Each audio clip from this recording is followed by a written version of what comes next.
ప్రభుత్వం స్వాతంత్రం వచ్చిందని తిరుగుతున్నా ఎలా స్వాతంత్రపు అడుగులలో లేదో ఒక చిన్నవాడు చెప్పిన భావాన్ని మనం చూద్దామండి.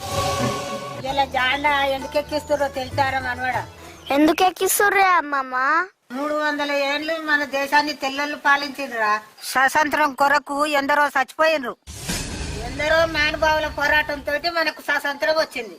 అట్లా నానే అమ్మమ్మ, మన దేశానికి పెద్ద చరిత్రనే ఉంది.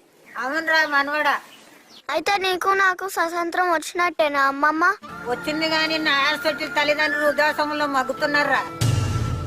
అన్న తల్లిదండ్రుల కష్టాలు తీరినప్పుడు మాకు నిజమైన స్వాతంత్రం. భారతదేశానికి స్వాతంత్రం వచ్చింది. అమ్మమ్మ, నీకు నాకు స్వాతంత్రం వచ్చిందంట.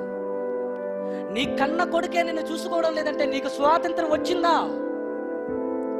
నిన్ను కన్న పిల్లలే రోడ్డు మీద ఈడ్చుకొని అనాథాశ్రమంలో పెడుతున్నారంటే ఏ తల్లికి వచ్చింది చెప్పండి స్వాతంత్రం? ఏ తండ్రికి ఇచ్చాడు చెప్పండి కుమారుడు స్వాతంత్రం?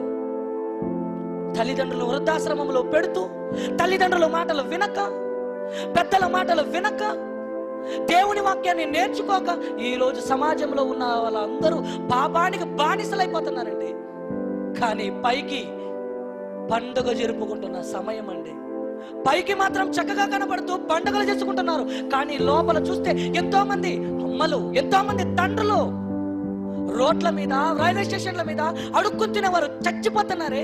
వాళ్ళకు స్వాతంత్రం లేదా? మేడలు కట్టుకునేవాడు కట్టుకుంటున్నాడు, బట్టలు ధరించుకునేవాడే ధరించుకుంటున్నాడు, తిండి తినేవాడే తింటున్నాడు. ఎంతో మంది ఆకలితో అలమటిస్తున్న వారికి స్వాతంత్రం ఏదండి? ప్రియమైన దేవుని పిల్లలారా, ప్రభుత్వం స్వాతంత్రం ఇచ్చిన ప్రభుత్వాన్ని దోచుకుంటున్న వారు పుట్టారు.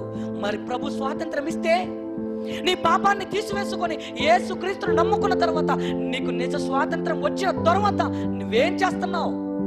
నీ తల్లిదండ్రులను నువ్వు సన్మానిస్తున్నావా? ఎక్కడండి రోడ్ల మీద పారేసి అడుక్కునే తినేవారుగా చేస్తున్నారే తప్ప వారికి లోబడి వారి మాటలు విని జీవితాలను చక్కగా చేర్చుకొని ఎవరున్నారు చెప్పండి? ప్రియమైన దేవుని పిల్లలారా, స్వాతంత్రం వచ్చిందంటారా?